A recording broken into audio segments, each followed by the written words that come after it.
Hello viewers, इसके previous episode में मैंने आपको दिखाई थी कैसे मैं हाथीमाथा मार्ग के रास्ते से अर्धकुंवारी पहुंची। अर्धकुंवारी में आप रात को स्टे कर सकते हैं। यहाँ श्राइन बोर्ड की गेस्ट हाउस है जिसको आप ऑनलाइन बुक कर सकते हैं या तो आप कटरा में भी श्राइन बोर्ड की ऑफिस जाके बुक करके आ सकते हैं। ये है अर्धकुंवारी। अर्धकुंवारी में एक गुफा है जिसको आप दर्शन कर सकते हैं। इस गुफा से रिलेटेड जो लीजेंड है वो मैं आपको कुछ देर बाद बताऊंगी। हाथीमाथा मार्ग होके जो रास्ता अर्धकुंवारी तक जाता है वो यहाँ डिवाइड हो जाता है और एक रास्ता संजी घाट होके चला जाता है और दूसरा रोड एक टनल क्रॉस करके हिमकोटी मार्ग से आने वाला जो रास्ता है उससे जॉइन हो जाता है। वैसे दोनों ही रास्ते से आप भवन तक जा सकते हैं, लेकिन संजी घाट के रास्ते में आपको ज़्यादा चढ़ाई मिलेंगी, इसलिए मैं हिमकोटी मार्ग से भवन चली गई।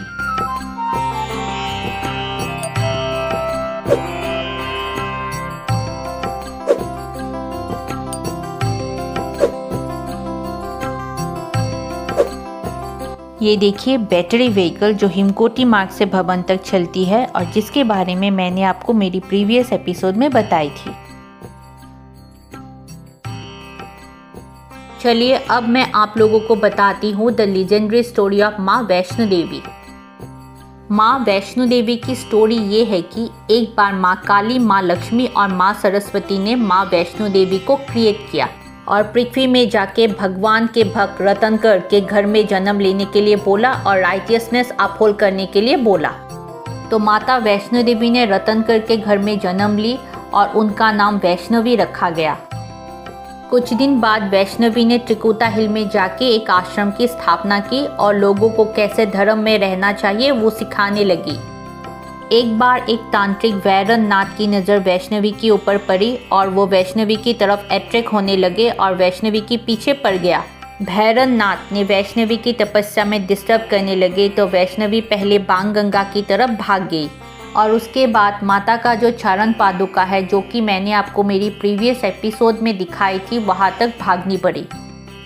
लेकिन भैरवनाथ भी वहाँ पहुँच गए तो वैष्णवी को अर्धकुंवारी तक भागना पड़ा और वहाँ एक गुफा के अंदर वैष्णवी ने तपस्या की जस्ट टू अवॉइड भैरवनाथ।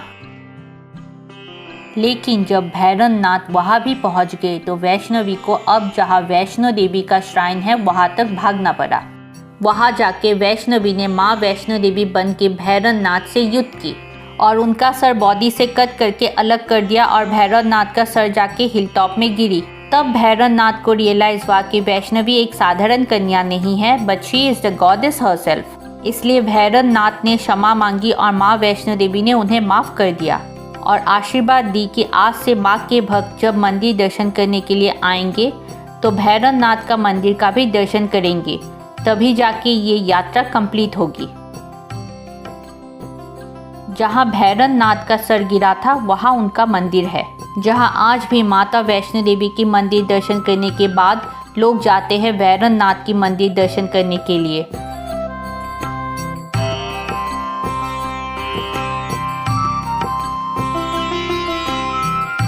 भवन मिलने से पहले आपको पुलिस चेक पोस्ट मिलेंगे जहां आपको चेक किया जाएगा और उसके बाद आप आगे बढ़ सकते हैं।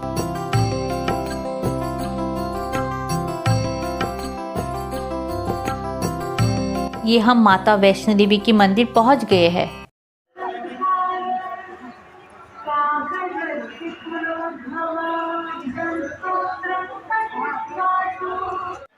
वो जो बैक साइड में वो बिल्डिंग दिखाई दे रहा है उस बिल्डिंग के पीछे ही माता का मंदिर है।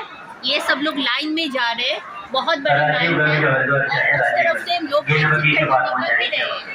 इस बिल्डिंग के पीछे ही माता का मंदिर है, वहाँ पे कुछ भी ले जाने का परमिशन नहीं है, इसलिए मुझे अभी फोन कैमरा सब कुछ यहाँ पे जमा करना पड़ेगा। यहाँ पे टोकन्स अवेलेबल है। भवन पहुंचने से पहले ही आपको थोड़ा कॉशियस रहना पड़ेगा क्योंकि वहाँ आपको 3 जगह में लॉकर्स मिलेंगे। उस लॉकर्स में आपको camera, mobile phones and other electronic items सब रख के जाना पड़ेगा क्योंकि भवन के अंदर ये सब आपको लेके जाने नहीं देंगे और ओनली वॉलेट आपको ले जाने के लिए अलाउ किया जाएगा। ये देखिए लॉकर्स ऐसे होते हैं जो फ्री ऑफ कॉस्ट प्रोवाइड किया जाता है और जिसका चाबी आपको दे दिया जाता है सामान रखने के लिए।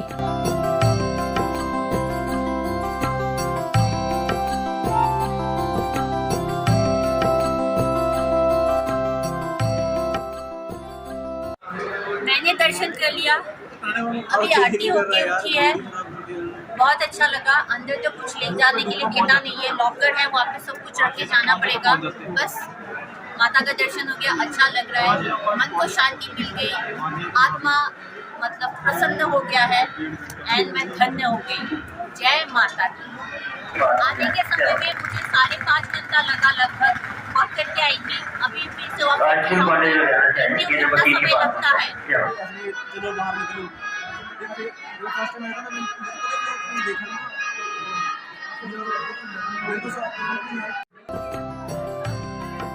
मां के दर्शन के बाद मंदिर का दरवाज़ा बंद कर दिया गया था इवनिंग आरती के लिए, और इस वजह से जब मैं रिटर्न हो रही थी मुझे दर्शन आरती की लंबी लाइन दिखाई दी।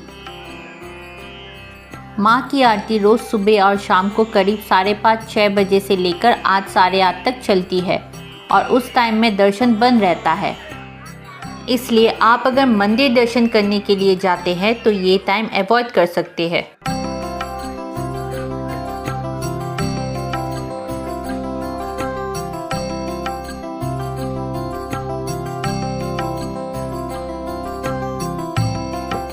मैं जब कटरा तक रिटर्न हो रही थी तब मैं अर्धकुंवारी के रास्ते से नहीं आई और सीधा हिमकोटी मार्ग की रास्ता पकड़ के कटरा तक चली आई।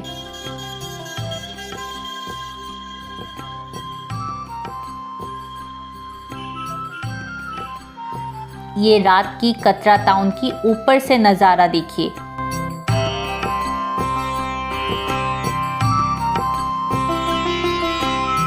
ये देखिए यहाँ वॉल में कौन सी रोड से कैसे आप भवन पहुंच सकते हैं वो दिखाया गया है।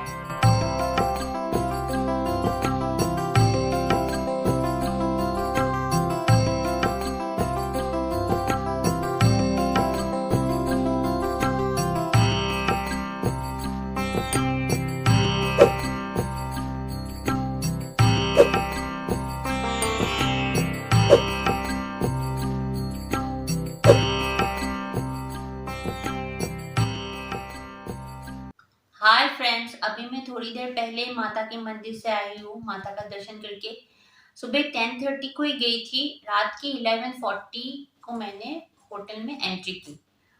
तो मोर देन 13 आवर्स मुझे लगे। तो वैसे तो बहुत फैसिलिटीज है, आप लोग जा सकते हो, आप लोग घोड़े से जा सकते हो, आप लोग पालकी में जा सकती हो, हेलीकॉप्टर की भी फैसिलिटीज है। लेकिन मुझे वॉक करके जाना था क्योंकि ये मेरा पहला विजिट था मंदिर में, तो मैंने सोचा कि मुझे वॉक करके जाना है। तो मैं गई। जाते समय तो थोड़ा पेन हुआ लेग्स में, वो तो जायज है। बाकियों को देख रही थी तो एक जोश आता था कि चलो सब लोग जा रहे, मैं भी जा रही हूँ। तो गई। जाते जाते चढ़ते चढ़ते जब आधा गई, उसके थोड़ा आगे गई, तो ऐसे जाते जाते लेग्स में तो पेन स्टार्ट हो गए थे। फिर भी चल रहा था। लोग जब मतलब जा रहे थे, देख रही, अच्छा लग रहा था। मंदिर पहुंची, दर्शन किया। उसके बाद जब मैं नीचे की तरफ आ रही थी तब लेग्स में पेन ज्यादा हो गया एंड मोच भी आ गई मेरे लेग्स में। तो वो इसलिए होता है, मैंने बहुतों को देखा, बहुत लोग जाते समय जितना जोशीले रहते, आते समय थोड़ा सा वो लोग टायर्ड हो जाते हैं, क्योंकि जाते समय आपकी फ्रेशनेस रहती है कि माता को दर्शन करना है, जा रहे हो आप। जब दर्शन हो जाता है तो लोगों का क्या हो जाता है, काम अकम्प्लिश हो जाता है ना। तो आने के टाइम में आपको ऐसा लगता है अभी कब पहुंचेंगे, कब तक बाणगंगा आएगा। तो ये सोचते सोचते मतलब आपका ये हो जाता है कि कब तक पहुंचेंगे, कब तक, ऐसे करते करते आपको टायर्डनेस थोड़ा ज्यादा होने लग जाता है। मेरा भी ऐसा ही हुआ, बहुतों का हो रहा है। तो आते आते जब मैं बाणगंगा तक पहुंची तब तो मुझे ऐसा लग रहा था कि मेरे पैर है ही नहीं, और जो पेन थे पैरों में, उसके बाद तो मैं मतलब तब तो जोर जोर से माता को चिल्ला रही थी कि माता मुझे होटल तक आप पहुंचा दो और बाकी की कल देखी जाएगी, आज मुझे होटल तक पहुंचा दो। क्योंकि मेरे बॉडी में तो स्टेमिना था ही नहीं, ऊपर से पैर इतने दुख रहे थे। अब पैर ही दुख जाएंगे तो कैसे चल पाऊंगी। लेकिन फिर भी मैं आहिस्ता आहिस्ता आहिस्ता आहिस्ता करके आई। करते करते मैं बाणगंगा तक पहुंच गई। उसके बाद मैंने एक ऑटो लिया, उसके बाद मैं होटल आ गई। बस आई एम टोटली एग्जॉस्टेड, लेकिन फिर भी अच्छा लगा, सुकून मिलता है। थोड़ी टाइम के लिए आपको एक झलक मिलती है माता की, लेकिन उसमें आपको ऐसा लगता है कि हाँ, कि भाई माता को देख लिया, अच्छा लगा, मन एकदम पवित्र हो गया, आत्मा शुद्ध हो गई, बस और क्या चाहिए। तो आज के लिए इतना ही। Thank you, take care, good night, जय माता दी।